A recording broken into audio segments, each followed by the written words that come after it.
Nako, pwede palang makaapekto kay Duterte sa ICC. Itong mga ginagawa ng mga Duterte followers, yung kailang mga rally at ginagawa ng mga komento online na nakakarating sa ICC. Ang negatibong komento ng mga ito laban mismo sa ICC. Okay, ito yung sinasabi ni Attorney Joel Butuyan. Isa ho sa mga ICC accredited lawyer. Pakinggan po ninyo ang kanyang paliwanag tungkol dito at maging aral ito sana ng mga DDS at mahilig sa rally tungkol dyan ho sa kailang mga ginagawa. Pagpiyansa, yung bail na nangyayari sa atin, papasok yan dun sa may tinatawag na application for interim release dun sa may ICC, no? Para makakuha ka nito, kailangan mo ng extreme and urgent necessity. Malabo ngayon, lalo ng sobrang ang gugulo ng mga supporters ni President Duterte to the point na talagang hinaharas pa online yung mga ICC judges and officers natin, no?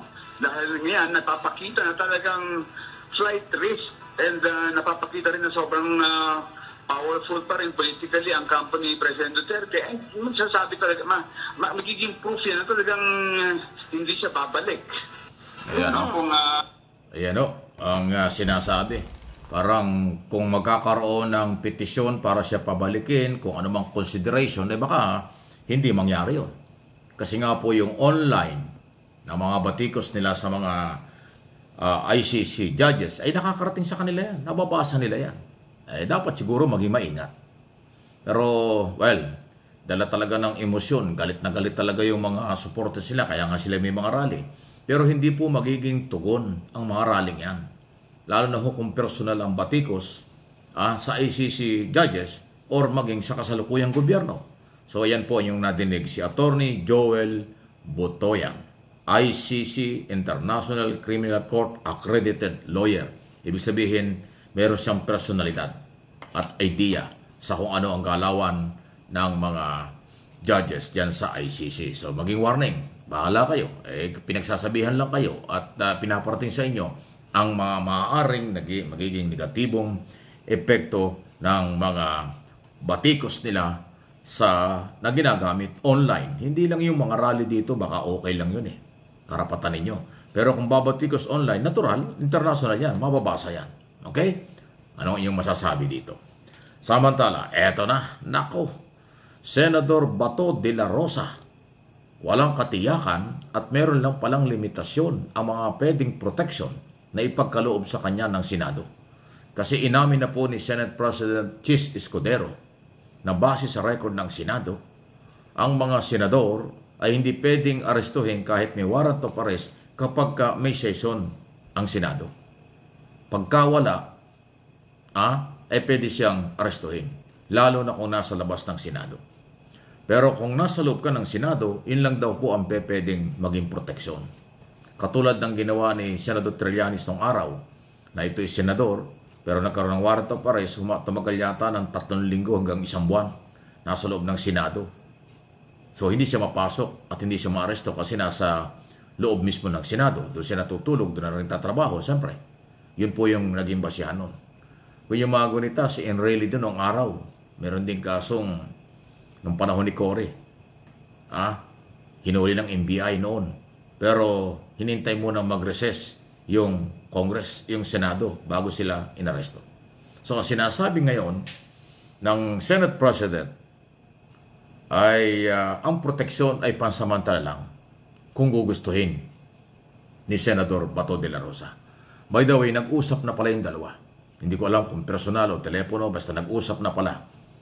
Si Senador Bato de la Rosa at Senate President, siguro inaalam nga ni Bato de la Rosa kung ano magiging proteksyon niya sa oras na lumabas ang warrant of arrest ng ICC laban sa kanya.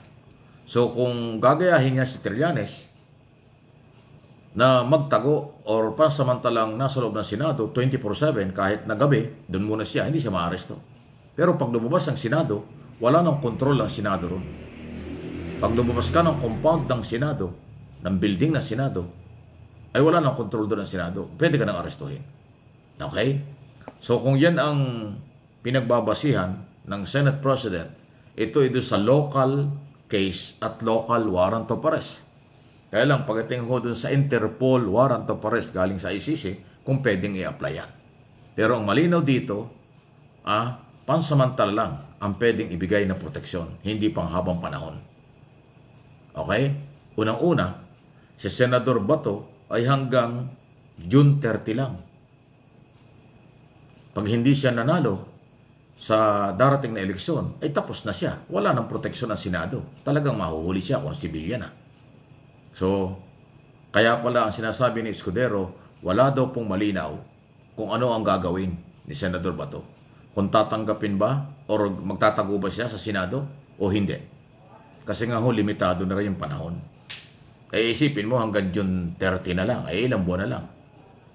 So after June 30, pwede na siyang hulihin at hindi na siya pwedeng manatili sa Senado kung hindi na siya senador. Maliban lang kung manalo. Pero iwan natin, mukhang malabo rin dahil, kung may warrant of arrest, paano iboboto ng mga tao yan? Sa ICC makukulong, hindi naman dito. Sayang ang boto pag binoto mo kung may warrant of arrest. Kasi non-bailable offense yung kaso. Hindi ho makakalaya yung mga yan pagka hinuli ng Interpol dahil yung crime against humanity, ayan po ay talagang may pagkakulong. Kaya nga si Duterte nakakulong sa kasalukuyan. Yan naman talaga ang balita at yan naman talaga ang totoo. So ano yung masasabi dyan? Limitadong proteksyon ang pwedeng ibigay ng Senado. Hindi pang habang panahon. At higit sa lahat, ay talagang, although sabi naman ni Bato de la Rosa, makikipag-ugnayan siya. Noong una, sinasabi niya nung araw, magtatago siya, hindi siya magpapahuli. Pero ngayon nahuli na si dating Pangulong Duterte, ngayon na sinasabi sa oras na mayroong warrant of arrest, ay hindi naman daw siya magtatago at kanyang haharapin. Ay di alamin natin. Kung ano mangyayari dito. Ang importante, inamin ng Senado na temporary lang ang pwedeng mangyari at hindi panghabang kung kailan niya gusto. Ayun. Napakahirap talaga pag may warrant of arrest. Hindi naman talaga pwedeng taguan niya ng taguan. At hahanapin, lalo kung Interpol, kahit saan ka magtago, hahanapin ka. Yun po yung kapangyarihan ng Interpol. Kahit saan ka magpunta sa buong mundo, sa mga bansa na membro ng Interpol, napakadaling mahuli yan. Ganun po So talagang matindi. Hindi lang naman si Senador Bato de la Rosa, mayroong mga retired general, mga general na kasangkot. Kundi nga ako nagkakamali, parang siya yata May mga balita pa nga na baka daw si Vice President Sara Duterte, madami dyan. Kasi, di ba yung testigo ng hawak ng ICC, na si Matubato ba yun? Ang sinasabi niya, pati si Inday Sara, ng mayor ng Davao, may kinalaman din sa DDS. Wow, mabigat yan. Kaya, tingnan natin. Kasi itong ginagawa ng ICC, hindi pala sabay-sabay, ganun pala ang proseso sa kanila. Hindi sabay-sabay, pinagsasama sa isang warrant of arrest ang listahan ng mga dapat arestuhin. Isa-isa lang. Tapos babasahan ng sakdal, tapos sunod-sunod. So kung siyam na warrant of arrest yan. Kung 8, conforme. Aabangan talaga natin. Itong mga nangyayaring ito. Ano po niyo masasabi dyan? Balita lang po ito, walang personalan. Yung nagagalit kapag ka nababanggit ng mga Duterte kasi hindi nakakaintindi ng sitwasyon. Hindi naman pwedeng kampihan kayo ng kampihan kung mali. Kawawa naman yung mga di umano'y biktima na ngayon naghahanap ng katarungan. 20 hanggang 30,000 ang biktima dyan sa sinasabing tukhang human rights violation. Kaya nga, crime against humanity. Napakabigat yan. Please like and share. At kung hindi pa, subscribe dito po sa channel na ito. Mike Abe Opinions at yung isang channel pa natin, MA Pinoy TV.